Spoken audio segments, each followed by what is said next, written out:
आएगा। अनुज जी, इन सारी चीजों को देखते हुए दुनिया भर हम्म। के जो मार्केट्स हैं, दुनिया भर के जो इवन कारोबार हैं, वो कैसे इस पूरी सिचुएशन को देख रहे हैं? विपिन जी, गुड इवनिंग। देखिए, सबसे पहली बात तो आई थिंक मार्केट में क्या होगा ये एक सेकेंडरी सवाल है। इस समय सबसे बड़ा सवाल होना चाहिए कि जो मिडिल ईस्ट में या वेस्ट एशिया कहना चाहिए, जो भारतीय हैं वो सेफ हों, और जो नॉर्मल सिविलियन हो वो सेफ हों। थोड़ा सरकारों को इसको लेकर आई थिंक काम करने की जरूरत है। देखिए, कॉन्फ्लिक्ट्स अपनी जगह हैं, लेकिन सिविलियन जान और माल ये सब बचाना I think number one priority है। और आई थिंक आप लोग जानते हैं गल्फ कंट्रीज में काफी इंडियंस हैं। मैं खुद गल्फ कंट्रीज पिछले आई थिंक 2 साल में 10 या 12 बार गया हूँ, और एक ऑलमोस्ट मिनी इंडिया जैसा लगता है अगर आप वहां पर कुछ देशों में जाएं तो इसके लिए हमारे दिल के तार जुड़े हैं वहां से। युद्ध कोई भी अच्छा नहीं होता, और ये वाला युद्ध भी अच्छा नहीं होगा मार्केट के लिए। देखिए विपिन जी, आपको याद होगा आई थिंक जब हमास का हमला हुआ था इसराइल पर, आई थिंक ऐसा ही एक संडे था, उस दिन भी हमारी बात हुई थी और मैंने एक व्यू लिया था कि मार्केट में जो भी गिरावट आए उसे लपक लीजिएगा। क्यों? क्योंकि उस समय एक बुल मार्केट चल रही थी। अब एक फर्क है, अब हम इस समय एक बेयरिश मार्केट में, मैं ये नहीं कहूंगा कि हम एक बेयर मार्केट में हैं, लेकिन हम एक बेयरिश मार्केट में हैं।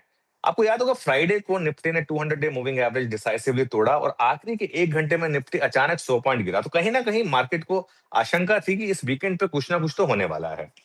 अब देखिए, हमारे लिए सबसे बड़ा इंपैक्ट क्या है? ऑब्वियसली ब्रेंट क्रूड सबसे बड़ा इंपैक्ट तो वही है, क्योंकि अगर ब्रेंट क्रूड इसकी वजह से 80 पर आ गया तो। लेकिन इशू क्या है कि सेंटिमेंट उससे ज्यादा इंपॉर्टेंट है। ब्रेंट क्रूड चलिए 80 आ गया, वो ऊपर जाकर वापस हो सकता है कि 70-60 पर फंडामेंटल्स के हिसाब से वापस आ जाएगा, ये इवेंचुअली हो जाएगा। लेकिन पहली बात तो ये वॉर कितनी लंबी चलेगी, अभी कुछ भी कहना मतलब इम्पॉसिबल है इस समय। तो थोड़े टाइम के लिए सेंटिमेंट खराब रहेगा, और इस बार इस वॉर में यूएस डायरेक्टली इन्वॉल्व है।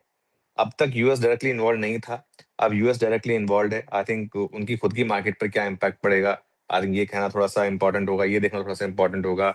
ईरान का क्या रिटेलिएशन होगा, आई थिंक जैसा लक्ष्मण जी ने कहा कि अगर आप ये एक्सपेक्ट कर रहे थे कि बस आज ही आज में वहां रेजिम चेंज हो जाएगा, वो तो हो नहीं रहा है। तो इन दैट केस कितनी लंबी ये वॉर चलेगी? फ्राइडे को आपने देखा एफआईएस की किस लेवल की सेलिंग हुई है, और इस समय डोमेस्टिक सेंटीमेंट काफी खराब है। एफआईएस की सेलिंग पहले भी होती थी, लेकिन तब कम से कम डोमेस्टिक पैसा उसको सॉर्ट ऑफ गिरने से बचा लेता था। अभी भी अगर आप देखें डीआईएस की बाइंग होती है, लेकिन जो एक रिटेल एचएनआई का मूड माहौल है वो इस समय काफी खराब है इस मार्केट में। मैं एक चीज कहूंगा, इस मार्केट में अपना फोकस रखिए पैसा बचाने पर। देखिए, बहुत ज्यादा हीरो बनने की जरूरत नहीं है इस मार्केट में। आपको कोई ब्राउनी पॉइंट्स नहीं मिलते अगर आपने एग्जैक्ट बॉटम पकड़ लिया तो मार्केट में क्या हो जाएगा। आप अगर कुछ दिन मार्केट में अगर अपने आप को सेफ प्ले करेंगे, टेम्पटेशन होगी बहुत लोगों की कि चलिए मैं बाय कर लूं। वो उस टेम्पटेशन से थोड़ा सा बचना चाहिए। हाँ, अच्छी क्वालिटी के स्टॉक्स ऑब्वियसली लोअर लेवल से रिकवरी भी दिखाएंगे, लेकिन जिसे कहते हैं ना कि मैं एक हमेशा एक एग्जांपल यूज करता हूँ। आप एक मॉल में गए, और मॉल में एकदम से आग लग गई। अब आपके सामने दो डोर हैं, एक एग्जिट का डोर है, और एक जिसमें लिखा हुआ है कि आपके फेवरेट ब्रांड पे 90% की सेल है। आप कौन सा डोर चुनेंगे? उस समय तो आप एग्जिट का डोर चुनेंगे ना, बाद में भले ही आपको लगेगी यार काश मैं उसमें चला गया होता, तो छोटी सी फायर थी। तो इसी तरीके से इसको यूज करिए। हाँ, अगर आपके पास एग्जिस्टिंग अच्छी क्वालिटी के स्टॉक्स हैं उन्हें मत बेचिए पैनिक में। उसकी कोई जरूरत नहीं है, ये सब चीजें होती रहती हैं, आगे भी होती रहेंगी।